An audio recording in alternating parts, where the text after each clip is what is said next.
Hi everybody, welcome back to the Young Grower. So this is part 2 of our May allotment tour. We're down here on the NoDig kitchen garden. I'm going to take you around, show you what's growing, especially these sweet peas at the moment. They are absolutely beautiful, and the smell coming from as well. Wow. But before we get started, I will mention that this is going to be a quick walk around, just like the top. Quick as I can make it. I'm not going to be able to show you photos of what the variety is like, only because I broke my laptop at the moment, so we are basic editing mode. But we will walk around. I'll try to show you the names if I remember them. Hopefully. But yeah, it's going to be interesting to see this place develop over the next couple of months. It's come to life over this last month, so let's do this. So we will start on these sweet peas. These sweet peas are growing on my trellis arch that we built from leftover wood we had when we built all the raised beds and that. Last year we did squashes on both sides, and I decided this year to mix it up a little bit and add some sweet peas to one of the sides, and they are climbing, as you can see. The smell coming off of them, just stood here now with the wind blowing against them, is all I can smell. So this red one here, or the reddy pink one, that is Winston Churchill. And this lighter one is Leamington. We started these off in winter. I'm going to pick the flowers tonight. I just thought I would show you them before we did. Absolutely beautiful. Then underneath them we have some turnips there at the end. These were just ones that I had left over, so I thought I will just put them in there. If not, they're greens for the chickens. And then here we have some little lettuce that Rahana gave me. I planted more of the little lettuce down in there. So let's go into the greenhouse. So this greenhouse is full of tomatoes on each side, and at the end there is some aubergines. In front of it you can see some little pots. They're the tomato plants that I had no room in here to plant, and I just thought I'd put them in the soil, so at least that way they're not going to dry out straight away. And when I water them, I just water them from the bottom. They don't look the best, but they're still going to produce. And I will be planting them up very soon, but for now they're staying there. So it's very hot in here today, so we're not going to stay in here for long. But we have tomatoes, like I said, all down here. Each one has a tomato in. There's lots of different varieties. I'll go through them in a moment, but we've got some string going up to some metal bars, and we're twisting them around as they grow. And the reason why we put these in is so we do not water directly at the roots. We water here and then we'll feed here. So we have 6 Amish paste down here. Oh, that needs to be snapped off. It's the little ones at the bottom that always get away from me. And then we have orange banana and another orange banana, and these are a plum tomato. And then at the end we have a pocketbook. I will put the real name for it as well on there. There's some side shoots we need to pinch out. So this is a heirloom variety. All the tomatoes in this greenhouse are heirloom variety, and it grows in like a small cluster. Yeah, I can't even show you the photo with being a basic edited video, but it's going to be awesome to show you that once it grows. And then we'll go over to this side, and these ones all the way up to here, so it's 6 again. They're Costaluto. I've not grown any of these tomatoes before, so it's going to be interesting to see how they turn out. There's always one that gets away. It's my first time growing cordon tomatoes. Normally, or last year, I grew bush varieties, so I did not have to do any of this. And then here we have 3 more orange banana, and then another pocketbook one.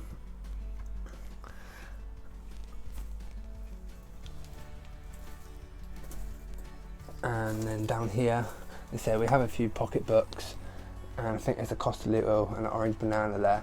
But behind it, we have a Czech early aubergine, and I actually snapped a bit off the other day, and I was hoping it would be okay, but yeah, the end bits died. But that's fine, hopefully it will encourage more side shoots and create maybe a bushier plant, but look how good that's looking. And then next to it we have a thing.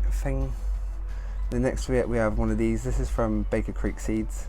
I'll put a name on the screen. I'll try and put as many of the names as I can on the screen. But don't worry, over the next few months I will go into more detail, like I said, in part 1 of this tour. As things grow, I'll tell you the stories behind them and what made me interested in them. As you see, there's lots of flowers coming on the Costa Luz Hill, and the pocketbook have flowered. We've also got some marigolds in between. Here is the little bits I snapped off. I tried planting them in to see if the plants would grow, but I think they are. The Costa Luz at the end are, and so are the Amish paste there. Well, it's awesome because they can go into the polytunnel and try and get a later harvest. And we have some basil there and some lime basil there. I'm going to plant some of the other basil I showed you yesterday all up there. So it'll be full of basil and some myrtles and marigolds, and I may put a calendula or so in here. And yeah, well, I'm really happy with this NoDig bed in here. It's the best thing we did this year. So much easier to water. Watering can on each side a day. Perfect. So then over here we just have a mixture of lily, there's some Welsh bunching onions, some strawberries, there's some carrots. I believe they are purple nebula. I have a photo on Instagram so I know what they are. And then I was very surprised the other day I discovered this. Can you guess what it is? It's a Cape gooseberry, Inca berry, ground cherry. There's lots of different names for it. But it survived winter in the pot. All the others died, but that one there survived. And down here we have all the potatoes. They're looking a little bit sorry for themselves, but that's mainly because they are due to be harvested. And we are going to be doing them soon because, yeah, we harvested our first lot the other day. The tea in it is absolutely beautiful, and these are to last us till our main crops are done. And then all down this side of the greenhouse, exactly the same. Yeah, they're a bit flopped over, but they're fine. I'm watering them daily, and there's lots of green growth there, so I'm not too fussed about them. And there's one last thing to show you down here. Sorted out, we need to fill all these up so we can actually use them. Originally we was putting our potato compost in there when we mixed it with manure, so now all the potatoes are planted, it's been emptied, but I would like to actually possibly fill this all up with dahlias next year for cut flowers. I think that will look absolutely amazing. So now let's have a look at the rest of the plot. These raised beds here are 1.2 metres by 2.4 metres, and they're 30 centimetres high. These are all no-dig style raised beds, so that means layering of organic matter each season without digging it. Get a trowel in and get the weeds out, but we do not full on break up the soil. And then in the spring we put a nice thick layer of well-rotted manure and compost on. I haven't put manure on every bed, especially the carrot and parsnip bed. This is just compost, and I added some bone meal to it. The parsnips are doing amazing. These are from Real Seeds and they're true and tender. We did some seeds from another company originally here at the same time as these. They didn't germinate, so we decided to do some more of the tender true from Real Seeds, and germination is absolutely brilliant. Amazing, look. Yes. There's a carrot popped up there. Then behind all these, I don't want to touch them too much because you shouldn't really play with your carrots because it will encourage a carrot root fly. We've got some spring onions and that planted at the edge and around it, so hopefully they're a bit of a deterrent to the carrot fly. But the carrots there are doing amazing. There's a few different varieties. I can't get to the label and I don't want to disturb them, so we'll show you them later on in the season. Elephant garlic, we have 12 bulbs here, and bindweed, it just seems to be everywhere no matter where you go. We've harvested the garlic scapes already. Now it's just to feed them weekly and let them fatten up, hopefully. Then there we have some Glory of Devon pea, and they're the same variety as them. I thought they was a dwarf variety at first, so that's why they've been broken free from the cage, so we're going to have to create some bigger climbing from there. Garlic, with lots of different varieties, and I recently just posted a video up about this, about the rust, and we harvested some to see if it damaged the bulb, and the bulb was 100% safe. They were still quite small, so we are going to leave these and let them fatten up, and I would recommend you doing the same if you have rust. There's no point harvesting them if they're small. You can always pull one up to see what it's like if you're curious, like we did. Have our brassica cage there, we'll go in there in a moment. But before we go on to the back section, let's talk about these last two beds and what we have growing here. So here is the broad beans. They were all the way down, and as you see, they've had no supports. Some of them now have started to drop over. That's because the plants are pretty much done. We planted them 8 to 12 inches deep, and planted them very close together, and it worked really well. It was absolutely amazing. So we're going to be doing that every year. A bed full of broad beans, and it turns out I actually like them as well. We have some garlic here. This is spring planted garlic, and as you see, there's not much rust on that. And over here we've had a bit of a experiment bed, plant things, but it's not as much of an experiment because I grew these things last year, so I know the spacing they need. At the end we have 2 rows of sunflowers. These were from own saved seeds. I believe they are either Purple Queen or something Sunset. Not too sure. It's going to be a grow and see what they turn out like. But some of them have purple stems and some of them have green stems, so I think they are a few different varieties. And then we have a sunflower that is decided to pop up in between the multi-sown beetroot. Yeah, volunteer sunflower, so it's going to stay there. Here we have a row of turnips, and they are doing really well. Never really grew turnips before. I can't think they're Snowball, the variety. Then we have a few cauliflowers planted in between that are probably going to get overcrowded. I just thought I'd plant them there to see if they did grow, because the turnips I can always pick some of the greens off to allow more light to come through. Then here we have our multi-sown beetroot, and just look how those leaves are absolutely beautiful. They're turning out better than we did last year. So as you can see down there, there's a beetroot growing out the ground, and there's a few more little ones. So that one will carry on getting bigger, and then the other ones will slowly get bigger over time as well. And they grow really well like this. I got this method off Charles Dowding. Some of them in here are not growing as fast as these, but to be honest, that's not a bad thing, because at least then it gives it more of a continuous harvest.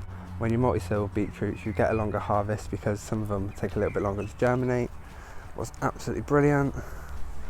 Then beside it here we have Mooley, and I have started to thin them, and we've planted a few here, and we give Rahana some as well. But yeah, they seem to be doing okay, and I'll probably thin them a bit later on, but I don't want to thin them all now and then the slug come in and eat the remaining couple, so just leave as many as I can for the time being. Then we have some kohlrabi here, and these were ones that were just left over after we planted the brassica cage. And there was some spinach and stuff here, and these cosmos, they look a bit sorry for themselves now. They were here, they self-seeded, so I had to move them out of the way.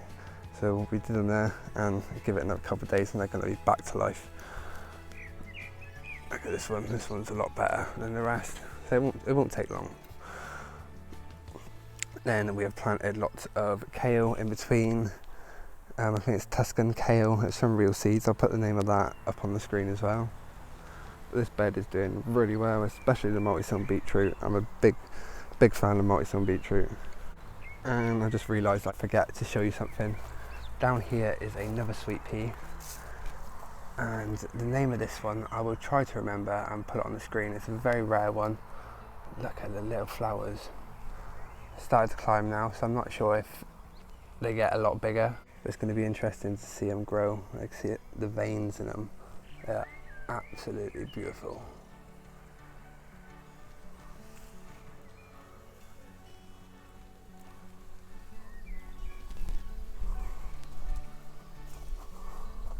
We have some strawberry hanging baskets, and then there's some pear drop tomatoes up in these hanging baskets.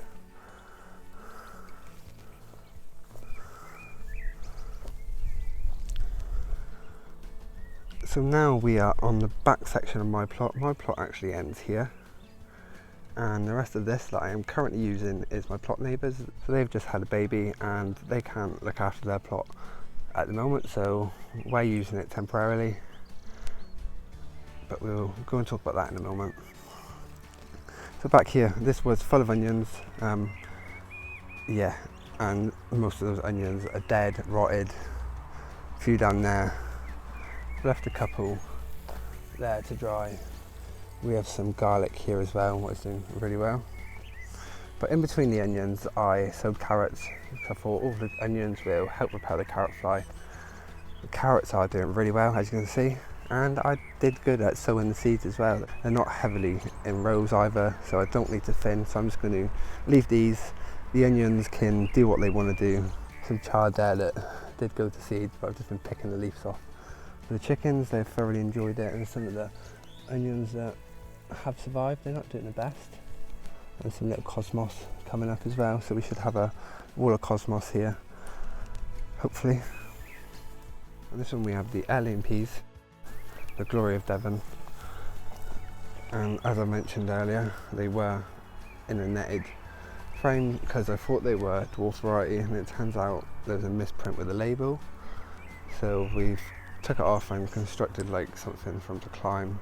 But in that I ended up knocking the sticks off for the meteor peas that are down here, but look how fat they are, and they're actually growing okay on the ground, nothing's touched them, so we are going to harvest them in the next couple of days. And I sowed some rocket that's under there, that is actually going to seed, so I need to sort that out. I did grow it as a sacrificial crop this year, because last year we had quite a lot of flea beetles and they were attacking that, so I thought if I plant that in the plot they will all go to that.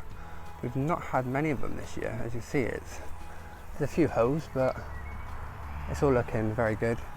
And we have more of those sweet peas there with the little flowers on some dried sunflower canes that I made. What is one of the reasons why we're doing so many sunflowers this year, is so we can dry more canes. Then we have a self-seeded sunflower here, what is a beast, and look at the side. Yeah, so let's leave that one there, hopefully it gets a lot bigger.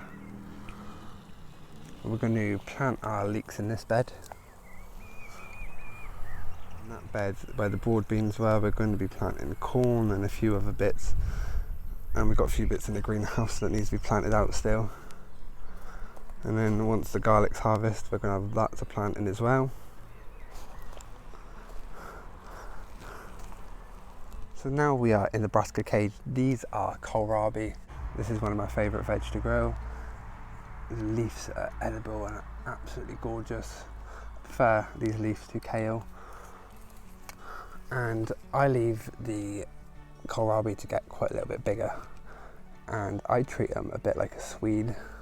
Some people will be like, no, you shouldn't do that, then you should eat them small, but we all like things grown a certain way, and that's how I like to use them. And then all down here we have more kale. I believe this is Tuscan kale, same as the one we planted on the archway bed. And we grew kale like this last year. It stayed quite small until later in the season, and then over the winter months and spring is when we got the biggest harvest from it, so hopefully something similar happens. I will just say sorry about my shadow, I can't do much about that. There's only one little path going into here. These are all little gem lettuce. As you can see, a couple of them have been eaten by bugs, but overall they're doing good. We did put eggshells down when we did it, but yeah, I harvested my first one the other day. Some people will just pick the outer leaves and you get a longer harvest, and the plant will slowly grow up, but I have so many, it's only me that eats them, so one lettuce does the job perfectly in a salad. And these are the only lettuce really I'll grow from seed myself, except from the ones that Rahana gave me, because I like a salad with a good crunch, and all the other ones I've grown just not really done it. Yeah, they're perfect. So now we're going to move on to the back of the plot and show you everything we got growing over there. It's a bit of a mix and match. So let's go and have a look and try to remember what I've planted so I can tell you. The problem with this time of the year, most things still look the same. Once things start to grow more, you'll see the fruit and it'll be a lot easier to tell. So last year, all these beds were really badly covered in weeds from blight. There's loads. That was the main reason why we put loads of manure on, and then these black weed fabrics. We did try and pull out a lot of weeds by hand, but we didn't really want to dig the soil. We didn't want to prepare it much because it's only temporary. So that's why we put the weed fabric on, and then we've cut holes in the weed fabric, put some canes in them. These are going to be for the runner beans that I showed you all in yesterday's tour. And we have mixtures of heirloom, there's bent summer squash, that's either a marrow or courgette. And then we have a Sibley and a Boston squash, another Boston squash, and there's a few different varieties. We'll get more into that once they start growing. And then over here, I really want to show you this one. Look at the leaves. I don't know if they're meant to go like this or not, but I think that looks absolutely awesome. It is a Marquis de Mar. I'll put the name on the screen. It's from Baker Creek Seeds. It is a weird, very weird looking one. That is just being grown for the novelty, so I've only got one of them planted down here. And then that is a Pacific Giant Pumpkin. I'm not too fussed if it doesn't get that big. It'd be cool to have an orange pumpkin to carve. And then we started to put some holes in these. I've put a video up, so if you're curious how I did them to plant in, go and watch that video. And then next to it we have our golden bantam corn. This is just some of the corn. The rest of the corn is going to be planted down there in the broad beans, and I'm going to plant some at the top as well. And then we have a Boston squash going in between them, and a dahlia, what I grew from seed, and another dahlia I grew from seed. Here is a Thelma sweet potato squash, if my memory serves me correct. And back here we have lots of onions, and there's a mixture of different onions. They look like they're doing really well. And got sunflowers down the end. Not sure what variety they are. They're from my own saved seeds. Let's have a look in the greenhouse. I haven't been here today. I've just come down to record, but I thought I'd record before I get everything wet. So here is cauliflower all year round that I need to get planted out, and I believe that's more kale. You can see how distressed they are, bless them, but I'll get them out soon. We have some basil, we have some marigolds there that I need to prick out. And at the back here we have some summer crookneck bent squash that needs to be repotted. And these here are, I call them English custard. That's not how you pronounce the name, but I'll put the name on the screen. They're like a petty pan style squash from Baker Creek Seeds. Then at the back here we have teddy bear sunflowers that look very sad, but they're fine. I will get them watered and planted out soon. And then we have some courgettes, just a bit, I think they're Black Beauty, they're for Rohanna. The slugs started to get to them, but I'm going to get in here tomorrow and repot everything. Marigolds, they look a bit sorry for themselves as well, and they're the last of the squash that I had no room to plant, because I got all these butternut squash to plant. As you can see, quite a lot of the leaves have gone a bit horrible. This was when, before I potted them on, so I took a little bit while to pot them into these pots before they were in a module tray.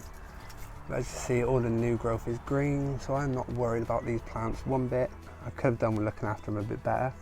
They was going to be planted at the new family plot, but we decided not to, so it's been a bit of a delay getting them planted. We've got some more calendula over there.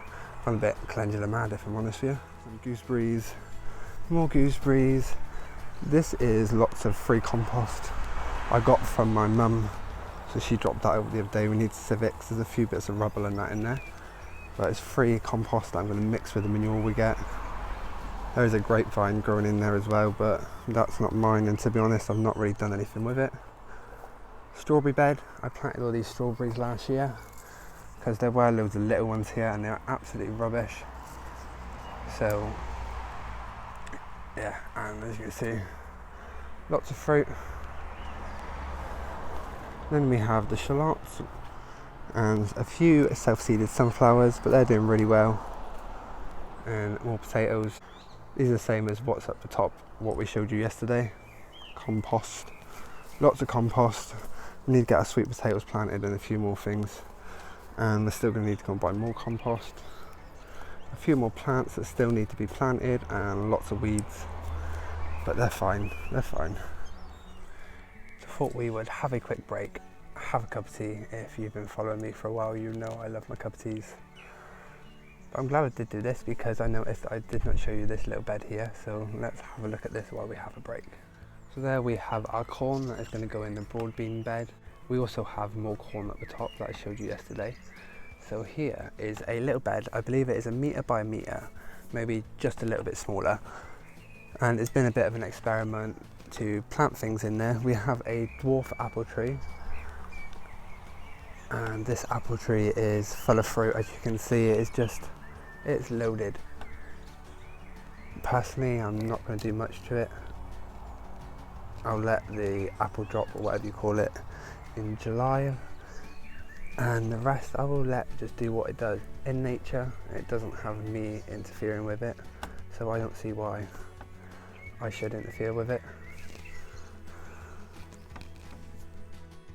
And underneath that we have strawberries. These are Regina strawberries. They're a small alpine, and I actually grew this from seed. It took 2 years to get to this side to full on start producing. I do tell people you may as well just go and buy some from the shop and get some runners, but it's very satisfying knowing that I have grown those.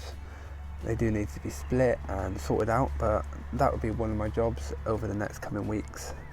And next to it there we have a lemon balm, and we also have a lemon balm at the back that I will harvest soon. I dry that stuff and I'm going to use it in herbal things, and it's also good in tea. It helps with sleep as well, apparently.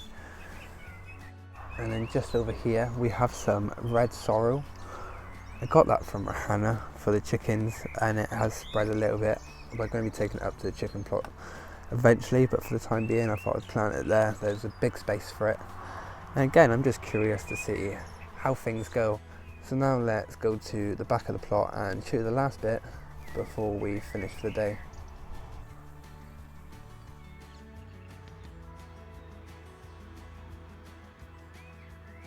So now we have this bed, the sun is setting and it's turned into a beautiful evening. I don't mind it being hot, I like it being hot, but trying to record when the sun is shining right into your eyes, yeah, it's just not good.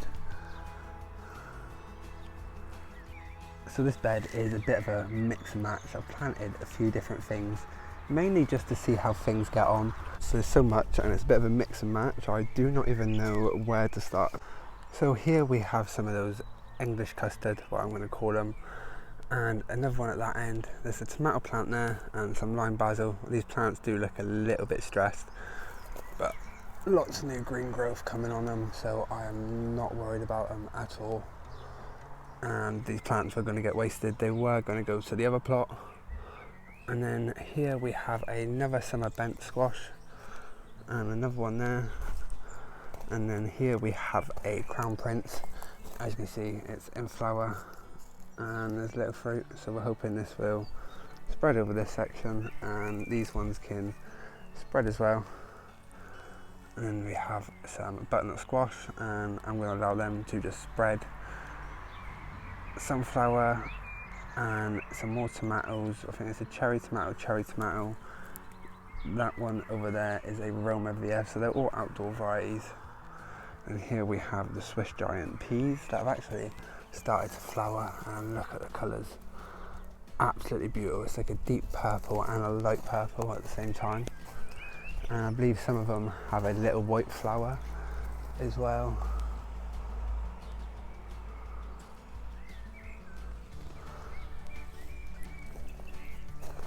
And we planted some calendula, some more calendula. Yeah, these here are pear drop cherry tomatoes. And everything does need a good water. That's why that's looking a little bit depressed. We only planted most of this out yesterday, so I could show you we have some radishes, and then more of the Swiss giant peas, and we have some more sunflowers, we have more tomatoes, we have lime basil, then we have some cucumbers. These were some spare plants. I didn't really know where to plant. They're outdoor varieties, so I just thought I would just plant them here. Some of the leaves look rubbish, but the plant itself, the new growth is good, so you could just take that off if you wanted it to look nice. But to be honest, I'm not too fussed. We have a dahlia there, and then we have more calendula along the back, cosmos. Then we have, I think they're butternut squash, and that one there may possibly be one of the seeds I got off Rahana. I just call it a Rahana courgette. I'm not sure what it is, so it's going to be wait and see what grows. And then down here we have, I think it's a crystal lemon or crystal apple cucumber, and these are courgettes, and they have been eaten quite badly, but we're just going to see what happens. We've got spare plants to plant in there that I'm going to leave to get bigger just in case. Dahlia getting ready to flower. As you see, it is a bit of a mix and match.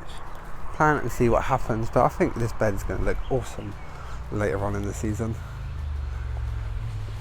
I just like to have a play around and plant things willy-nilly. Turns out much better. Sometimes it could go completely wrong, but yeah, there's lots of manure in this, and we're going to feed it regularly.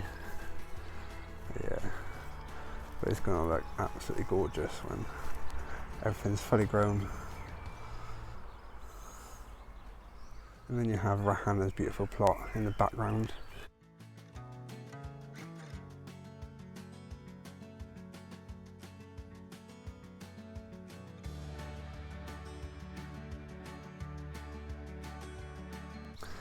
So I hope you have learnt some things from this video, or maybe encourage you to step out your comfort zone. Like I've mentioned multiple times, don't be afraid to do something different. It either pays off or it don't. We're all here to learn. It's not the end of the world if something dies. And it makes it a lot more interesting. Not much else to show you down here on the NoDig kitchen garden. And I know I've created a monster. I created a monster last year, and this time it's a lot bigger. Yeah.